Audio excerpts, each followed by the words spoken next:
once I realized I needed to take my future and marry it with my past, that's where standard authority is born. How do we actually shift from monetizing to educate, inspire, and draw people in? How do we actually create, like you said, not leads? Leads are so exhausting. That's a one-to-one relationship.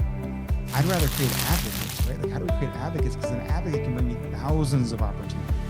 And so that's kind of where we got to today.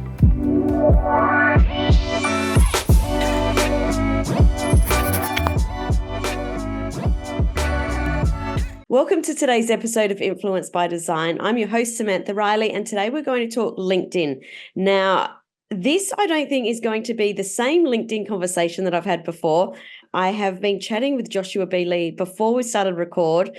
He is very aware that this is going to take a very different route. So welcome to the show, Joshua. I'm really looking forward to where this is going to go today. Samantha, I am excited. Again, bring it on. Let's have fun. Bust out the boxing gloves. And let's go through the whole piece of, all the things that people go, oh, LinkedIn, I get it. But I mean, everyone's sleeping on something that's going to be massive. And I really hope to be able to enlighten everyone a little bit on what I see the future and what the opportunity is for them right now. Totally. No, we were connected by a good friend of mine, Alex Neum, and he reached out and said, you've got to talk with this guy. He's got, all the tea on LinkedIn. And I had a look at your website and I was like, actually, you know what? I really like where you're going with this. I love that you're talking about H to H, human to human, rather than B2B to B2C. And I've got to be honest, that was the one little hook that got me and went, I'm going to talk with this guy. Because I think that so many people think of social media channels as, how can I sign a client? How can I get a client? How can I, sell my thing? And it's just the wrong thing to be thinking, because there's actual real humans out there and they don't flip the script and think, well, I don't like to be sold to in that way. So why are we treating other people that way? Yeah. Usually this passion or, way that we come from usually has some sort of backstory. What is it that really made you understand, yes, we're on a digital platform, but we really need to connect with people? Samantha, it's an amazing question. And, when I go back 20 years, right, it's crazy that I can say, and my wife always tells me this ages me when I tell people that one of my first clients was MySpace, and depending on the generation, they're like, it was funny. I was actually talking to someone not recently, like, what's that? I'm like, I'm now old because I say MySpace and people don't remember, but I helped them design one of the first social media ads to be able to monetize their traffic that a lot of social media ads are based on today. So I had a huge hand in monetizing the web. I mean, I went through and monetized every acronym you can imagine. I was that guy, right? Like, oh, you want to monetize your traffic? Cool, I got you. But, going through almost $1 billion in advertising, 35 trillion online impressions, honestly, it led me to a point that I wasn't fulfilled. Outside looking in, people saw me as successful, but that was monetary, right? Like, that's how we perceive success these days. But inside, honestly, I was 40 pounds overweight, never been overweight in my life. I had no vision about where I was going. And, my friends were monetary, right? Like the people that were hanging around me. So I was trying to live this whole work-life balance and being able to be this, what we're taught. And I remember after having kids, I remember contemplating, just staring at my wall sometimes going, man, what am I doing? I don't really need to share this with my kids. Like, yeah, I make money, but there's better things. That it's all about money. Like, what am I doing? And so I kind of went through a reset. And at first, I'm going to be honest, Samantha, at first I was like, I walked away from everything, closed my companies. And I was like, how am I going to reset? I'm like, you know what? I'm going to teach everyone that all the things that I messed up on, I'm going to share. So I had my man bun, my mala beads, my pendulum had swung. I was going to be the guru. Realized really quickly I didn't want to be a guru. But I was forgetting my past to forge a new future, right? I was like, so I once I realized I needed to take my future and marry it with my past, that's where standard authority is born. How do we actually shift from monetizing to educate, inspire, and draw people in? How do we actually create, like you said, not leads? Leads are so exhausting. That's a one-to-one relationship. I'd rather create advocates, right? Like, how do we create advocates? Because an advocate can bring me thousands of opportunities. And so that's kind of where we got to today. It was a long road. But today I can look at what we do and I can smile because I can see the lives that we change every single day. After $1 billion in advertising, I can't tell you who I helped. I might have sold some stuff. Who knows? I might not have. Back then, it was the wild, wild west. So like, but I know I can see it now. And that's why I saw LinkedIn as that platform, because so many people were going on there going, hey, Samantha, you wear shirts. Me too. Let's connect. You're like, what? What's going on? And that was the whole aspect. So that's kind of where I found myself today. Was I want to be able to stand in front of my kids and create a better future for them. And I wasn't doing that, just monetizing the web. I love that. Kids change everything. And unless you've been on that journey, you don't realize. Like on my desk, I've actually got a picture of my 3 children right here. Oh, yeah. Look at this. We can share. There we go. Yeah, I've got a 15, I got a 12, and now I have an 8-month-old. So, new daddy again after 12 years. Congratulations. Yeah. Or commiserations, one of the two. No, congratulations. I know all the mistakes that I made before, so I can be much better this time around. And, it's amazing to be able to have that perspective. And I surround myself with different people today too. I have a different vision for my future. So I think it allows me to be a better parent. Yeah, I love that. I love that. All right, let's talk about LinkedIn. Yeah. Before we started talking, you shared about some big things that are going on behind the scenes and why we need to be on LinkedIn right now. I would love you to share what you shared with me, because it's not the normal, it's where all the eyeballs are now, which is the normal conversation. The eyeballs are here. You need to be on this platform now. You talked about something very different. I'd love you to share. Yeah, Samantha. I mean, look, eyeballs are on LinkedIn. Everyone's going, oh my God, I've been sleeping on LinkedIn. Yeah, it's been around for 20 years. It's the longest, it's been the oldest platform around. So like, it's been there and it's had these shifts. And, most people go on there. I mean, like you're right. I could sit up here and go, look, LinkedIn platform, average income, almost triple what other platforms are, like almost $125,000 a year in US. It's what the average income on LinkedIn is, or 4 out of 5 people are business decision makers, educated audience, all those different aspects. But that's not the real reason why I think everyone needs to be on that platform. Today, in a world of AI, one of the biggest things is everyone's an expert. I'm sorry, I forgot to use my air quotes. If you're watching, air quotes, expert, because they go, oh, I can be able to do this. But like, so we don't need more experts. We need more authority. We need people that we actually look for, that we actually believe in, that we align with, that we have commonalities with. And that's being able to be found. LinkedIn is one of the most trusted platforms. And a couple of years ago, Microsoft actually purchased LinkedIn for $24.6 billion cash, one of their largest cash purchases ever. Yeah. And today, I think it's closer to 90 billion. So like, they've done really well on their investment. They also invested in another little company that, I'll be honest, they own. I mean, we can always say they own 49%, but I mean, after recent events, we've seen some things, OpenAI, AKA ChatGPT.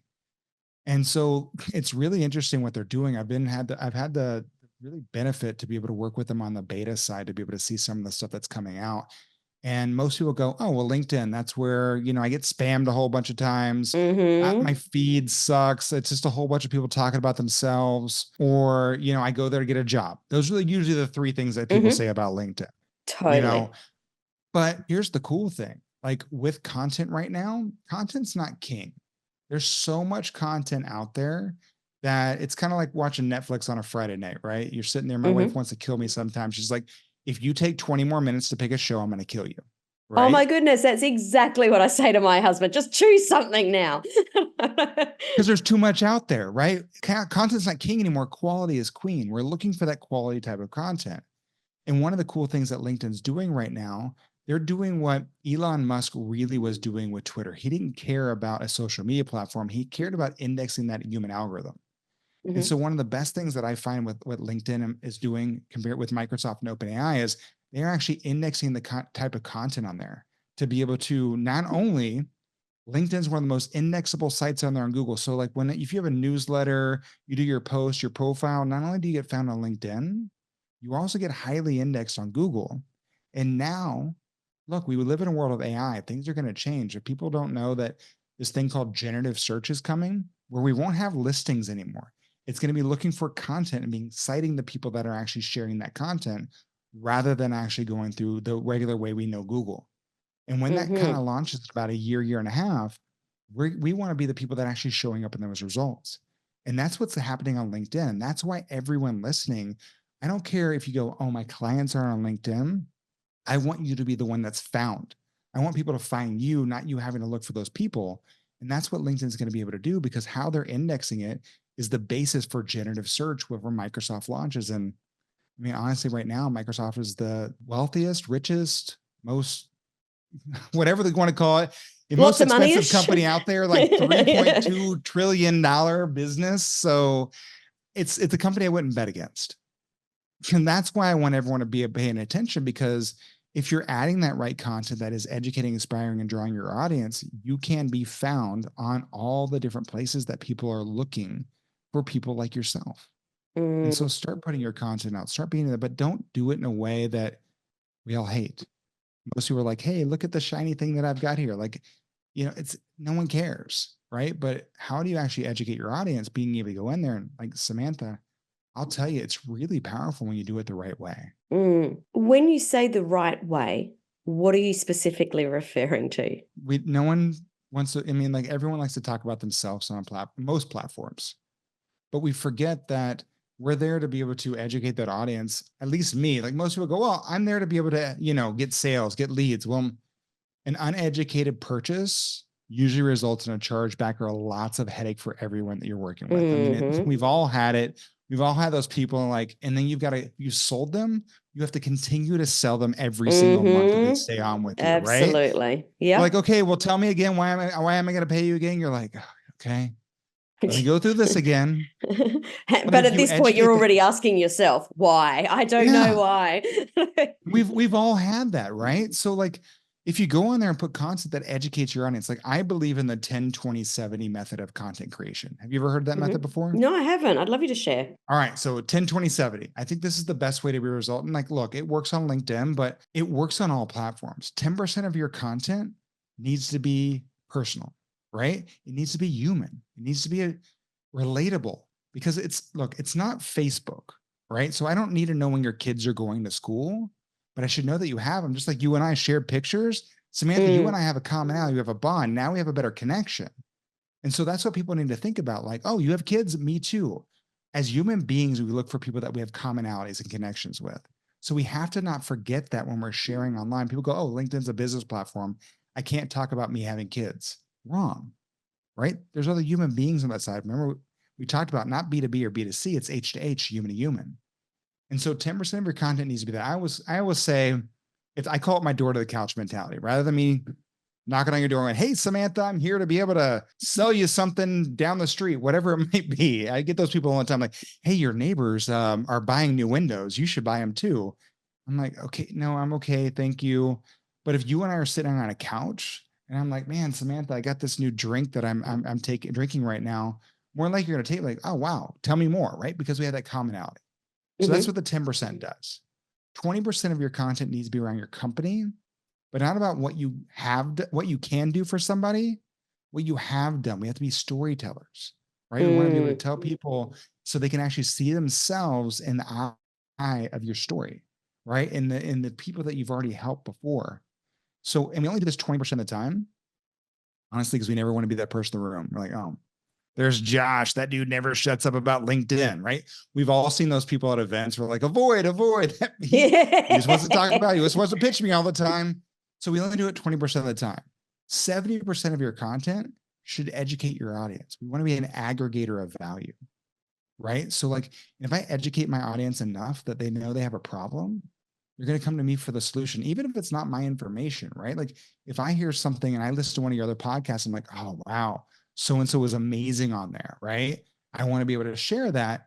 They're going to come to me. That's what we want. I want to become a destination website on LinkedIn that people go every single day going, okay, Josh is the one I listen to because he's the authority. He's always sharing and educating me, because even if I show someone how to so-called make the hamburger, usually most people in this world are going to pay you to make it once they actually realize how much it goes into making the hamburger. 100%. And so like, that's that whole piece, 10-20-70, 10% personal, 20% around your company, storytelling, and 70% educating. Like take all that valuable information in your head and share it to the world, because no one can be you without you.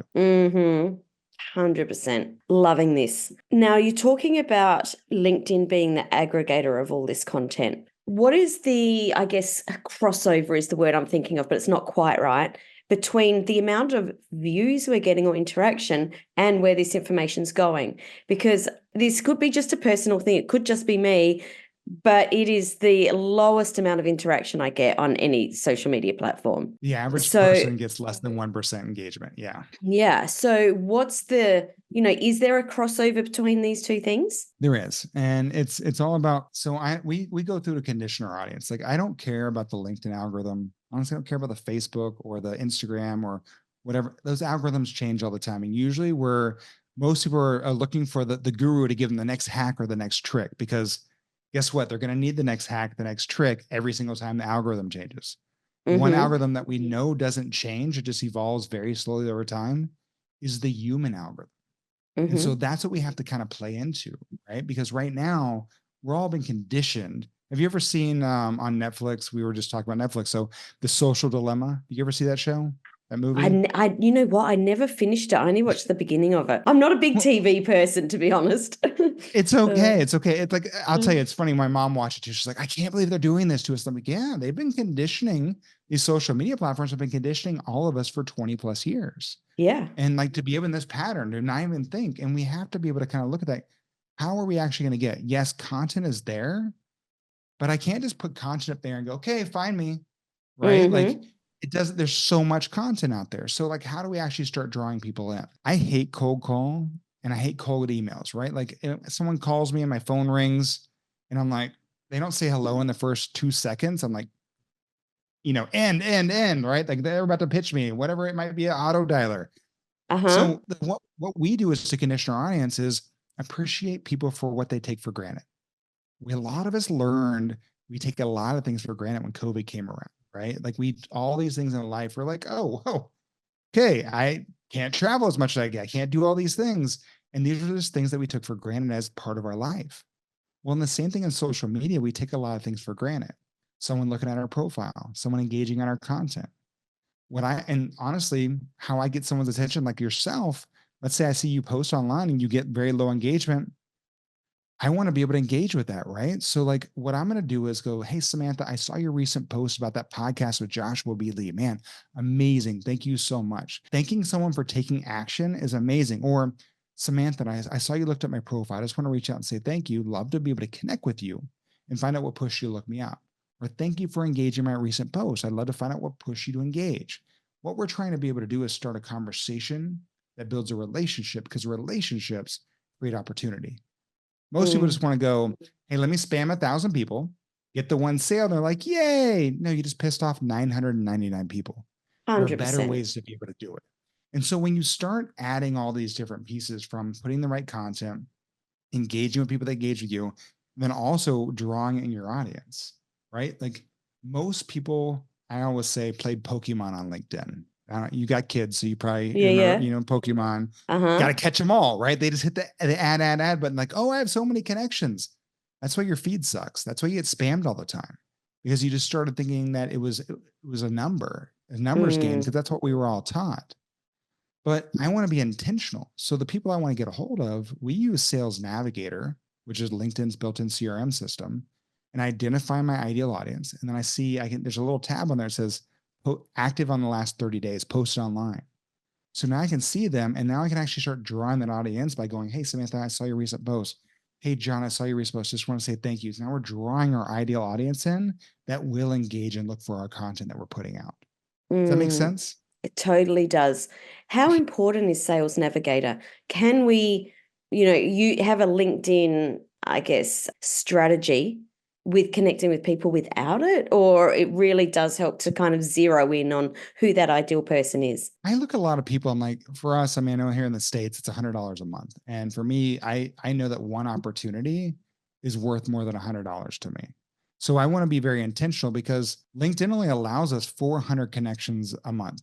And Mm-hmm. so, like, if I'm going to be intentional with that, I don't want to just randomly look for people. I want to be very intentional with my time to be able to make sure those are really well thought out opportunities of relationship to be able to start those conversations. So it's just, with all the other platforms taking away searchability of how we actually look for people, LinkedIn has more visibility than anyone else. And so that's why I like Sales Navigator. Cause all right, I'm gonna lay out. So like there's a reason why, and I'm not sure if you saw, like they call, I on a podcast years ago, I explained this how I do things. And they're like, it came out, Joshua B. Lee, the dopamine dealer of LinkedIn.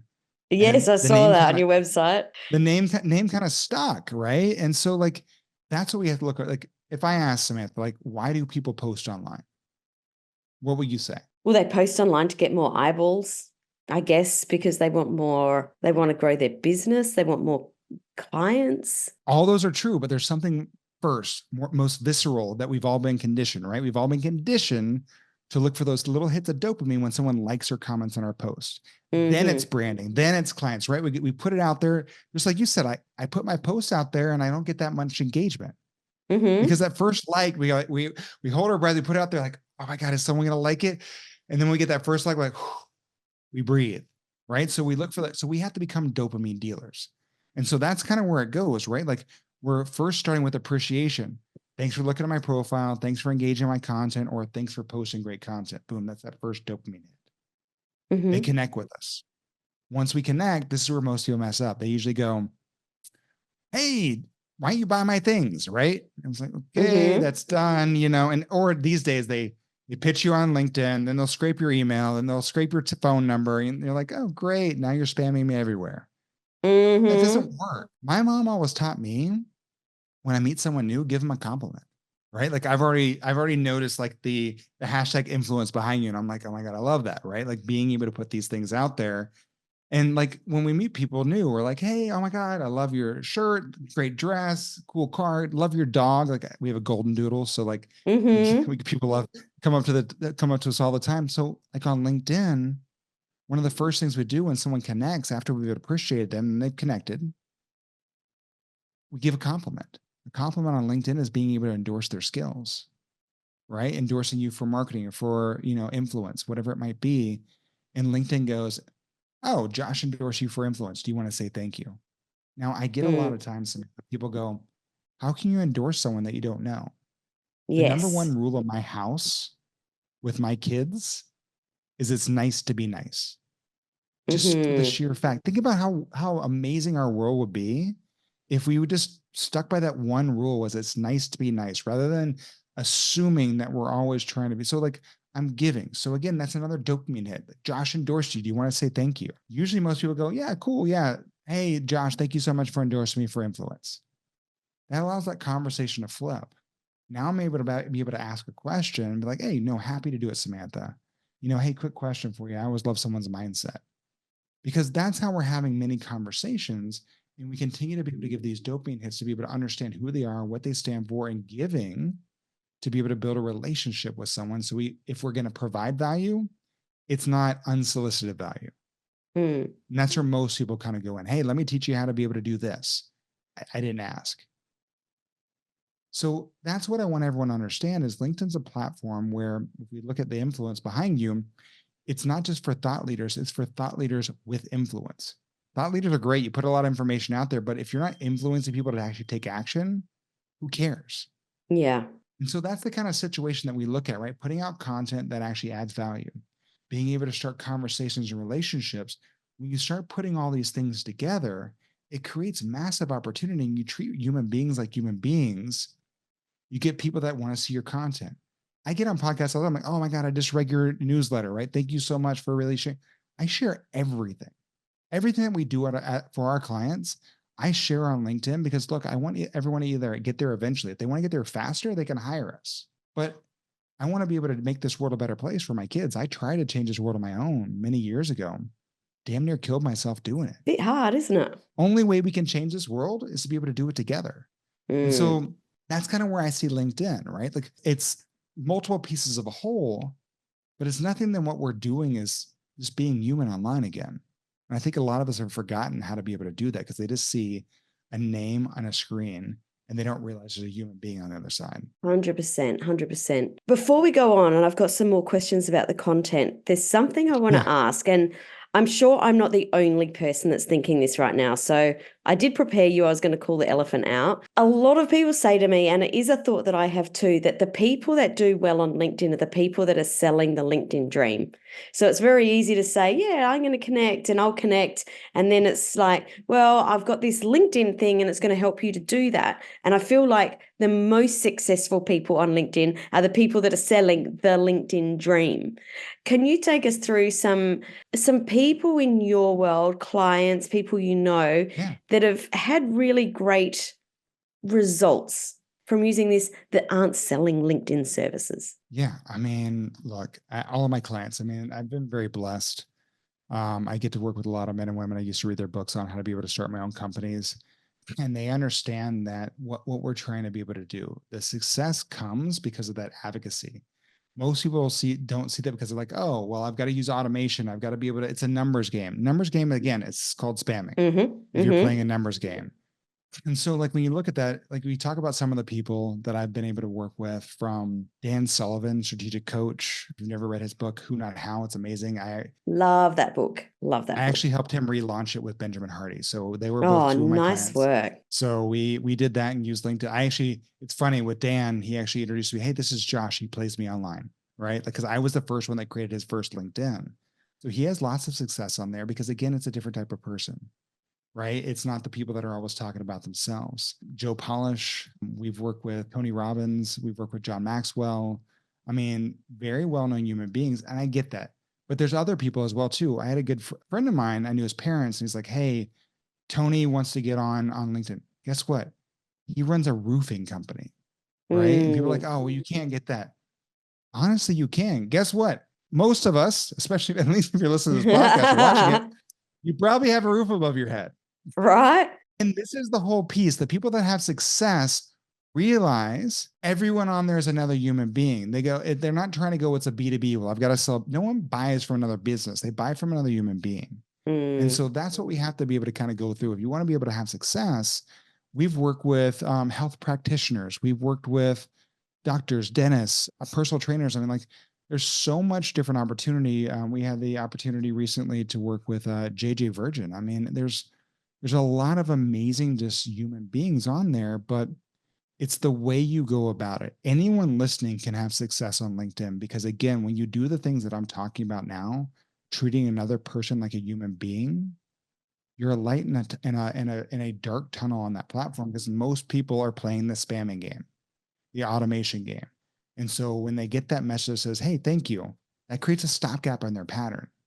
Now they can be able to hear. So like when I tell someone, can you have success? 100%, right? It doesn't matter the vertical, what you're doing. It's about how you go about it. And I think where most people don't start off the right way first, Samantha, is they don't set themselves up for success on their profile. Their profile, like, I can teach you how to be able to build content out. I can teach you how to be able to do a messaging. But if your profile sucks, I'm sorry, the people are going to bounce right off. Right. So like we have to be able to take that time out to not what most of us did was we created LinkedIn, we put our resume up there. Unless you're looking for a job, honestly, let me take that back. Even if you're looking for a job, do not put your resume up there. No one likes looking at a bullet pointed resume of the different things that you've accomplished in your life. What I want to be able to see is I want to be able to read your career journey. Tell me where you've been, where you're at, where you're going, right? Go through all the different aspects of really telling me a story about you and why it matters, building that commonality.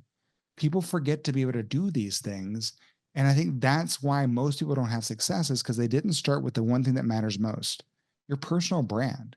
Your personal brand and how you connect starts with that profile. Unless you're a car person, I could sit up here, Samantha, and go, all right, I'm going to name Mercedes, Porsche, and Tesla.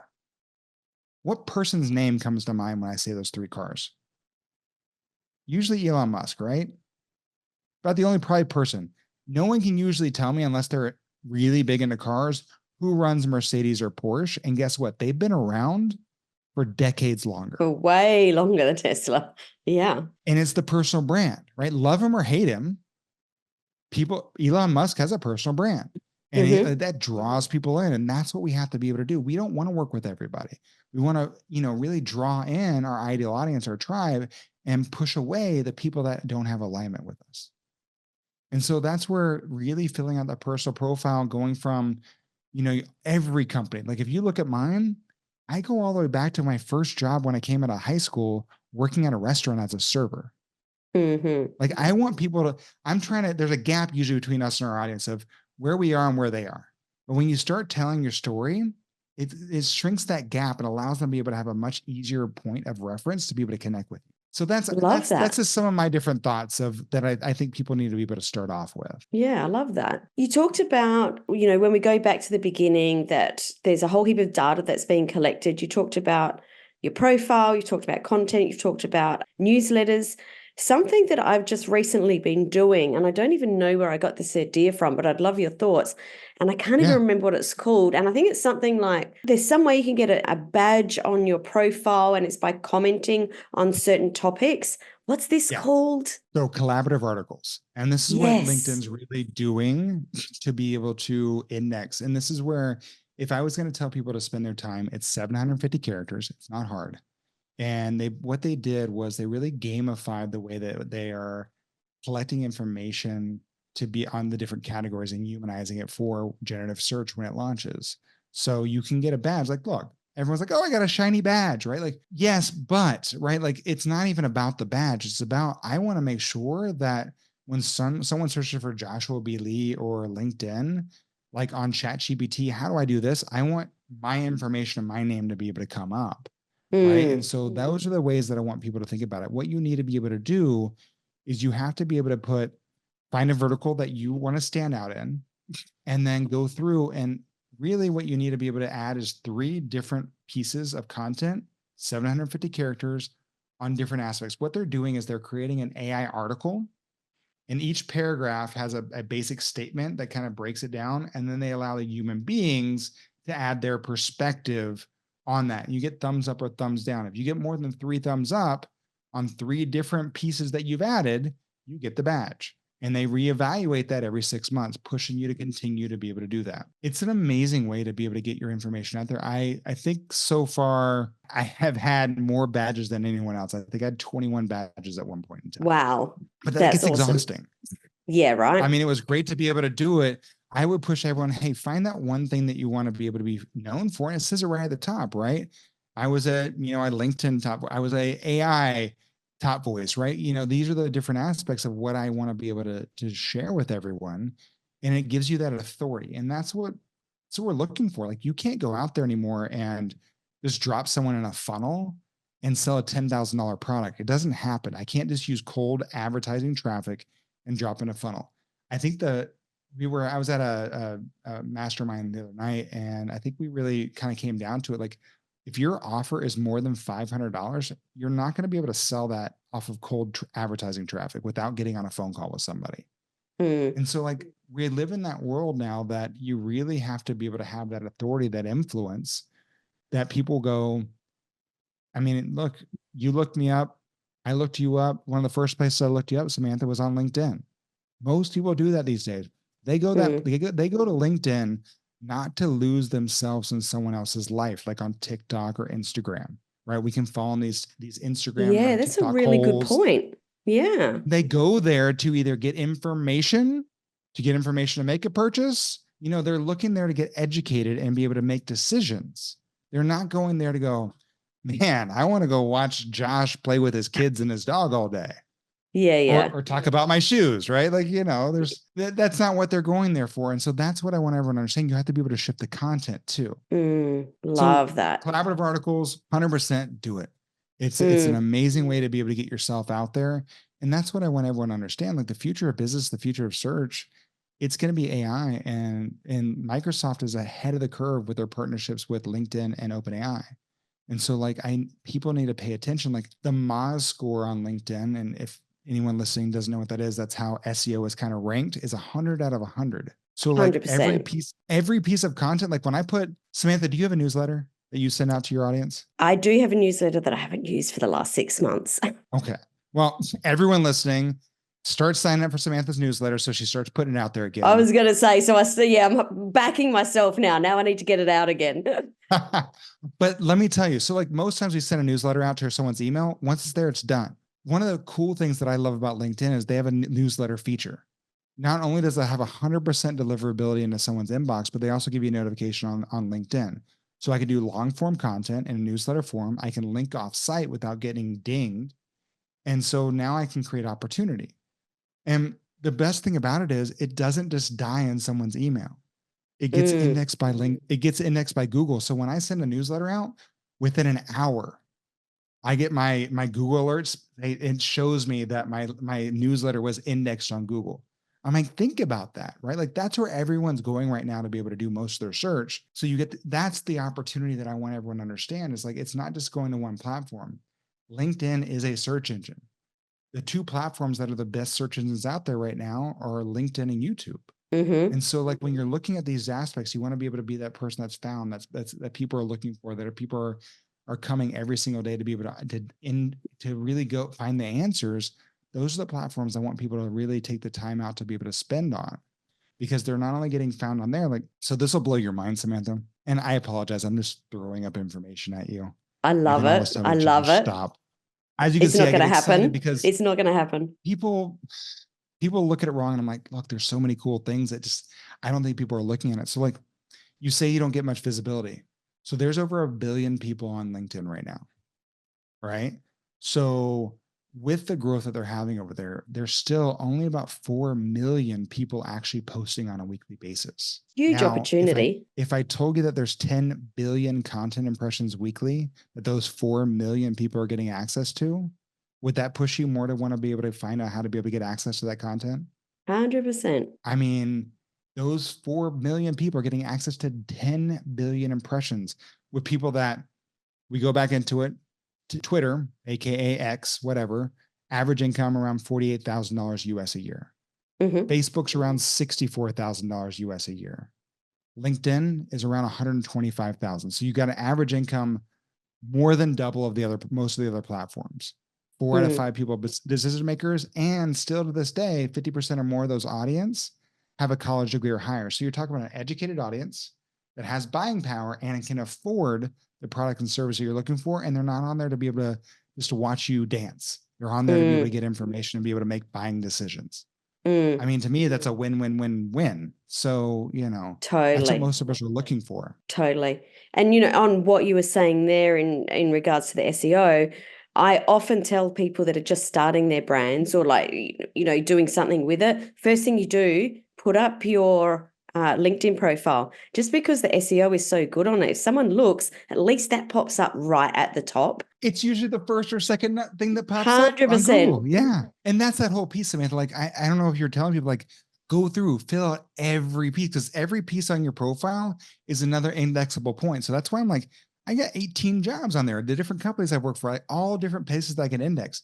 I have my volunteer work. So like I've, over the last couple of years, I've been the resident Spider-Man at Dell Children's Hospital here in Austin, Texas. Right. Like that is so cool. I want people to understand that like there's other aspects about me. When I tell my about section, it's about where I've been, where I'm at, where I'm going, right? I'm telling a story. I'm talking about my kids. I'm talking about my book. I'm not just going, here's why you should hire me, right? I'm trying to build a relationship with somebody. And that all that information, as you said, gets highly indexed on Google. So why not spend the time? If anyone was going to go on here, if you don't spend time on LinkedIn at all, just take time out and fill out every piece of information on LinkedIn on your profile. Because overall, how many times I see people, they're like CEO of, well, that's just me, CEO of Standard Authority. And that's the only, I'm like, really? That's all you've done? I'm like, and that was just like 3 years ago. Like, I know you weren't born the CEO of your company or whatever. Like, well, my other jobs don't relate. I'm like, they don't relate. They're part of you. That builds commonality with your audience.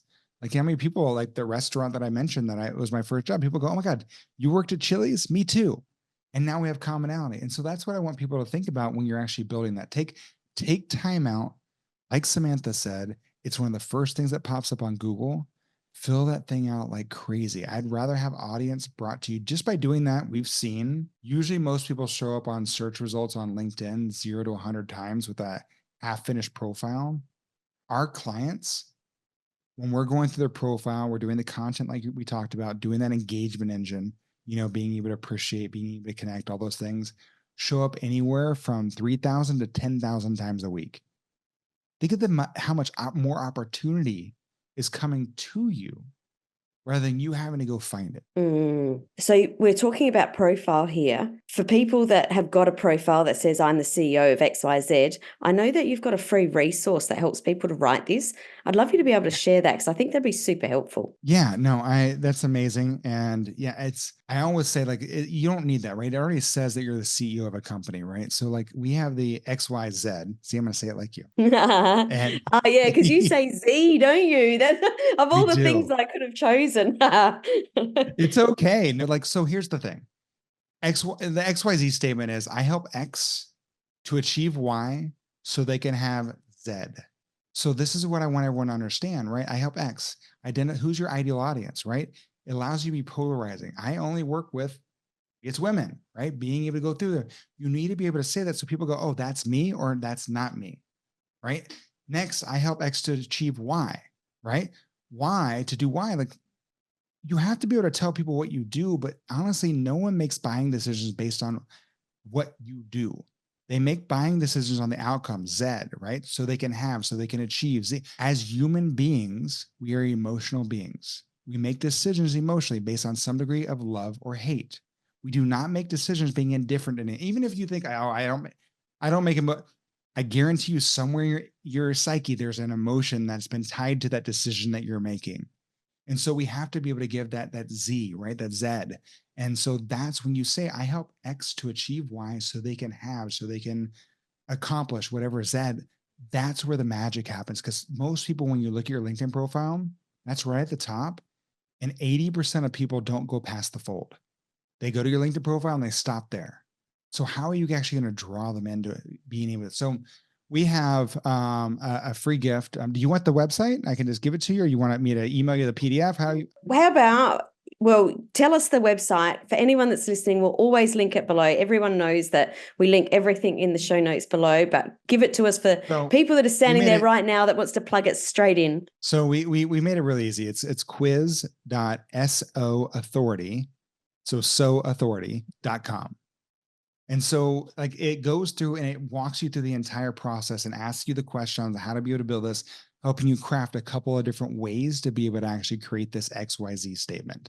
And so like for me, if you get that done, it really will start allowing those real people to be able to start building those conversations, creating those relationships, and opening up massive opportunity for everyone listening. Love that. You've shared a whole heap of really great information. If there's one thing you want to leave people with in regards to LinkedIn right now, that if this is the only thing that they take away today, which it isn't, but if it was, what would that be? So many people are sleeping on LinkedIn. It's a massive opportunity. And with what Microsoft's doing, if you're betting against Microsoft, you're betting on the wrong horse. And I'm telling you right now, take all your content. And we all get told this all the time. Oh, well, I can't repost content. Because of the SEO score on LinkedIn, you can do that. You're sitting on, all of us have been creating content for years. Go back in, start filtering that out and pushing it across LinkedIn to start getting indexing and start going out there, because there's an opportunity for every single person here. And it starts with an opportunity on LinkedIn. It's one of the most powerful platforms coming out, and you're ahead of the curve if you're listening to myself and Samantha right now. Love it. Joshua Bealey, thank you so much for coming and chatting with us today. It's been an absolute pleasure. Thank you, Samantha.